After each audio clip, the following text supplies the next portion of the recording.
Olá, pessoal!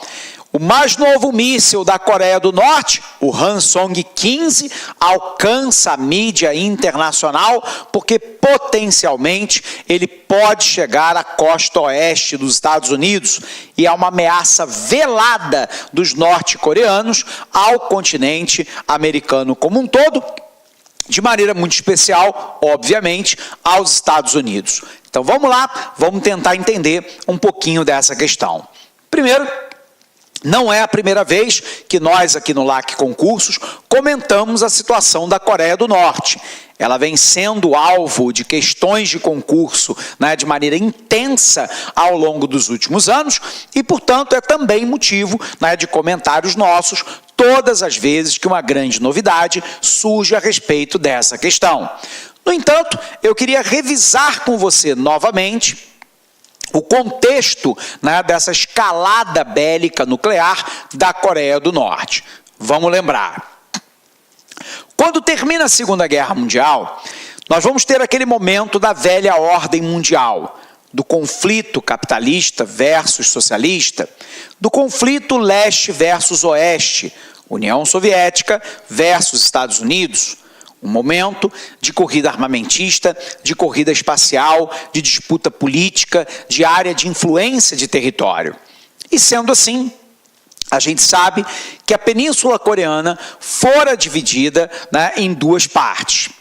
Coreia do Norte, fronteira com a China, que é a sua aliada histórica até hoje, mas com ressalvas, permaneceu no regime comunista, liderada pela família Kim. Primeiro, o Kim Il-sung, passando depois para o filho, numa ditadura hereditária, que é o Kim Jong-il, que passou o poder para o atual ditador, que é o Kim Il-sung. Observe que nós temos uma ditadura hereditária dentro da Coreia do Norte. Por um outro lado, um país altamente fechado, militarizado, com uma população que sofre, em muitos casos, de inanição.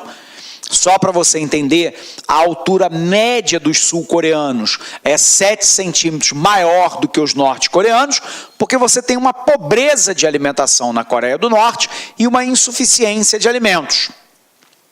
Por um outro lado, a gente sabe que nós temos a Coreia do Sul que é capitalista, considerada um dos tigres asiáticos, um dos países mais rápido de desenvolvimento socioeconômico, sobretudo a partir da década de 1980.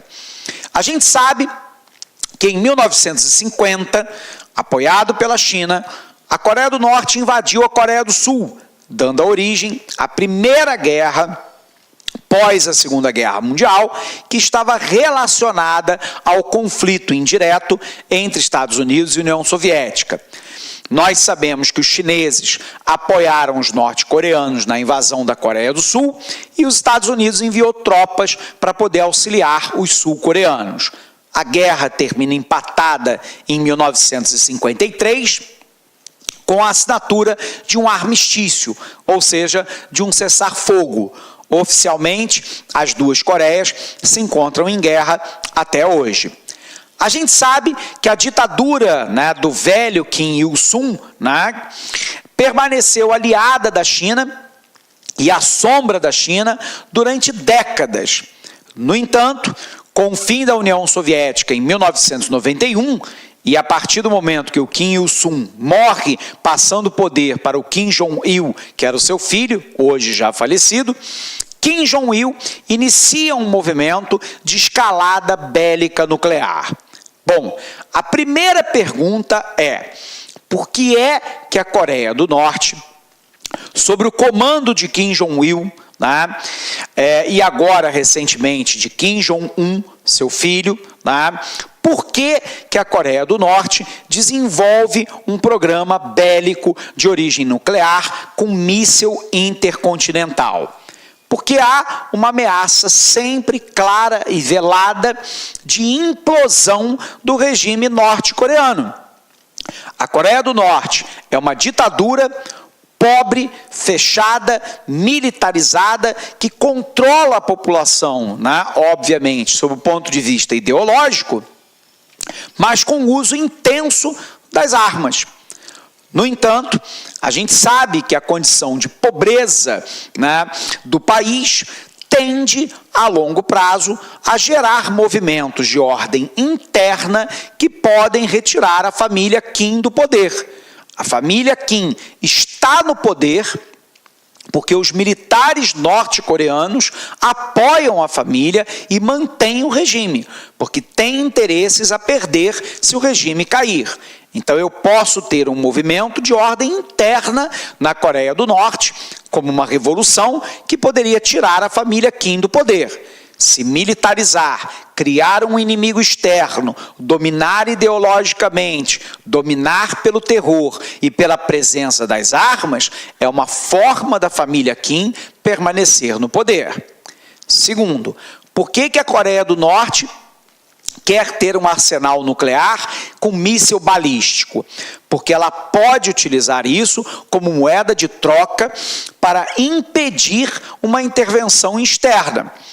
Óbvio que Kim Jong-un assistiu, por exemplo, o movimento da Primavera Árabe, que depois uma série de presidentes, ditadores do norte da África e também da Península Arábica, como, por exemplo, né, o Abdullah Saleh no Iêmen, ou o Ben Ali na Tunísia, o coronel Muammar Gaddafi na Líbia, né, Hosni Mubarak no Egito, e o conflito que hoje enfrenta numa guerra civil o presidente Bashar al-Assad na Síria. Em todos esses países, você teve de maneira direta ou indireta a conivência ou o apoio aos insurgentes feito por potências estrangeiras. Qual é o medo de Kim Jong-un, né? De que os Estados Unidos, a Coreia do Sul e o Japão, que são seus inimigos históricos, além da Europa, pudessem apoiar um golpe de Estado para depor o seu regime. Ter uma arma nuclear significa dizer o seguinte: se as potências estrangeiras tentarem intervir na Coreia do Norte, eu explodo uma bomba nuclear sobre a capital da Coreia do Sul, Seul, sobre o Japão, né, ou sobre um país europeu qualquer, e agora num míssil intercontinental, talvez até a costa oeste dos Estados Unidos. Então, a arma nuclear é um sistema protetivo de um regime ditatorial. Mas a arma nuclear, durante o governo do pai do atual presidente, que era o Kim Jong-il, também serviu de moeda de troca para aliviar as sanções internacionais contra a Coreia do Norte. Kim Jong-il negociou a paralisação do programa nuclear bélico norte-coreano em troca de energia, alimento, medicamento e de parte das sanções serem retiradas por parte dos Estados Unidos, Japão e Europa em relação ao comércio com os norte-coreanos. Quando os Estados Unidos, na administração Bush, né, anterior ainda a Obama, né, descobriu que o regime norte-coreano secretamente mantinha o programa nuclear, as sanções foram redobradas. E aí o clima de tensão sobe. Kim Jong-il morre, passa o poder para o seu filho, o atual presidente, Kim Jong-un. E Kim Jong-un acelera o processo, né, de criação de armas nucleares. Uma guerra nuclear nessa região, né, ela é impossível? Não, ela é improvável. Olá, meus amigos, minhas amigas, sou o professor Luiz Antônio Carvalho e com muito prazer, muita satisfação, estou aqui para fazer um convite muito especial. Olha só, o concurso do IBGE está em processo de autorização. Nós acreditamos que brevemente essa autorização já seja realizada. E nós estamos convidando você para estudar com planejamento, com antecedência e foco para esse concurso. Para você aí, você deve saber disso, aqueles alunos que começam a estudar com antecedência, com planejamento, com foco, serão os alunos aí que terão maiores chances de ser aprovados, ou seja, que é aqueles alunos que ficarão competitivos. E nós, aqui da Lá Concursos, nós estamos fazendo um super curso pré-edital.